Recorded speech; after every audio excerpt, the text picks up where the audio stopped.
近日网上消息，中共中央军委已接管公安部和国家安全部，标志着枪杆子已全面掌控刀把子，政法权力重心已经转移。公安部长王小洪跳船软着陆，国安部长陈一新则被软禁。习近平的政法大权已经旁落，中共内斗愈加白热化。与此同时，中国普通民众在经济困境与制度重压下艰难生存。您好，这里是希望世界要闻透视，我是王真。时政评论人老登先生6月23号在自媒体上爆料，他接触到确切消息，张又侠主持召开了中央军委扩大会议后，采取行动，已经夺取了刀把子的权利，政法口的实权已经在握。具体措施是派出军管工作组接管了公安部和国家安全部，习近平政法大权旁落。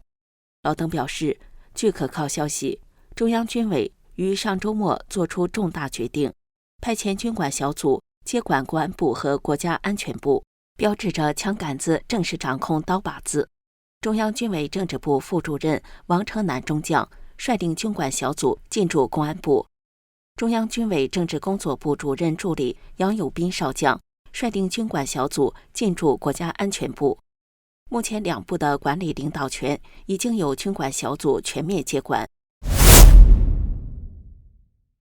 军管后，原公安部部长王小洪仅保留国务委员、中央书记处书记职务，国家安全部部长陈一新则被软禁，正接受审查交代问题。此举表明，习近平对政法系统的控制已经严重削弱，其大权旁落，从军队向政法系统进一步扩散，显示习对国家专制机器的掌控全面瓦解。对反习派而言，此事件具有重大意义，为张又侠在党内斗争中提供了新的战略空间，凸显习近平的权威进一步衰落。老登解读说，公安部被中央军委军管，王小洪被排除公安部，中共几乎已经是官宣了。对王小洪到浙江调研，中共媒体称呼他的官衔已经没有公安部部长了。新华社6月22号对他在浙江调研的报道显示，对王小洪的称谓是中共中央书记处书记、国务委员，根本没有提王小洪是公安部部长。报道说，王小洪先后到杭州、宁波，深入有关企业、港口和基层公安单位，了解生产经营、技术研发、成果转化、对外贸易和加强基层社会治理、维护安全稳定等情况。时评人李牧阳也认为，官媒报道不提王小洪公安部长职务，其调研内容是经济和外贸，治安似乎成了他调研的附带内容。如此报道似乎呼应了要免去王小洪公安部长职务的传闻。关于陈一新被软禁，其实也有官媒曲线证实。国家安全法实施10周年座谈会，作为主管机关的国家安全部部长的陈一新缺席，显得极不正常。我们注意到，军委接管刀把子，王小洪外出调研，而陈一新则被软禁，两人待遇迥异，为什么呢？以下报道或许对说明这个问题有帮助。中共官媒报道，王小洪6月19号在北京会见美国驻华大使庞德伟时表示，中方愿同美方落实好两国元首重要共识，本着相互尊重、和平共处、合作共赢原则，在禁毒、非法移民遣返等执法领域开展务实合作，态度比之前显着放软。外界有分析指，王小洪早已向张又侠缴械投诚，他是奉明新领导班子的指示，5月与美国进行谈判，并在6月会见庞德伟的。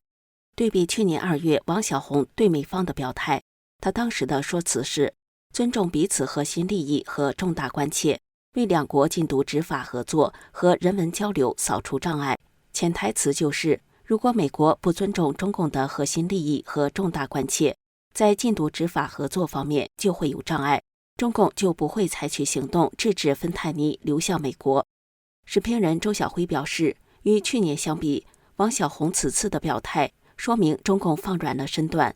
他认为，中共的放软与不久前美国 FBI 局长帕特尔释放一个重磅信息有直接关系。6月6号，帕特尔在乔罗根体验节目中说，芬太尼前体化学品正被运往墨西哥和加拿大，以规避美国的缉毒执法。他还指控中共政府有意针对美国投放芬太尼，并将其作为长期策略，其目的就是为了消灭一代又一代可能长大后服务于美国军队或成为警察和教师的年轻男女。周晓辉认为，最近伊朗在以色列的重击下，高层几乎被一锅端，伊朗独裁政权摇摇欲坠，这也吓坏了中共高官，愈发意识到惹恼美国的后果很严重。如果继续阳奉阴违，川普政府只会以行动说话。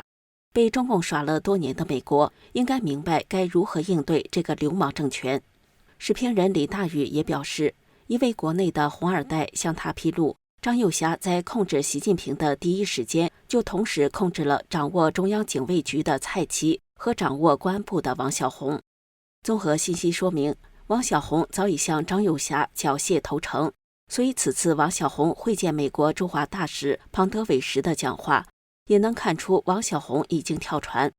王小洪放软身段不是习近平的指示，而是王小洪投诚之后依照新的领导班子的指示和美国协商。这就解释了为什么军委接管公安部和国家安全部，对两部的部长只软禁了陈一新一人。此外，红二代还向李大宇披露，其实川普已有2次暗示中国大陆将全面开放，这绝不是空穴来风，一定是得到了北京方面的什么承诺，只是中共这台破败机器还在惯性的运转着。老邓表示，自去年以来，中共高层内斗已公开化，习近平虽然表面仍在台上，实则大势已去。面对国际形势和国内经济，加上习近平身体不佳，中共元老们已极度不满，集体逼宫习近平。胡锦涛、温家宝等元老已经成为左右中共政局的关键因素。秋天的四中全会上一定会有大变局。在中共政局变幻动荡的时刻，中国人的生活却随着经济的衰败进入更加困苦的状态。这些天新闻中出现了这样一个词汇，劳动参与率，是指劳动人口占15岁以上总人口的比例。中国的劳动参与率是一个很高的数字。根据不完全统计，中国1990至2023年的劳动参与率平均值高达 72.1%， 这意味着除了老人、学生和儿童，几乎所有人都在拼命工作，艰难为生。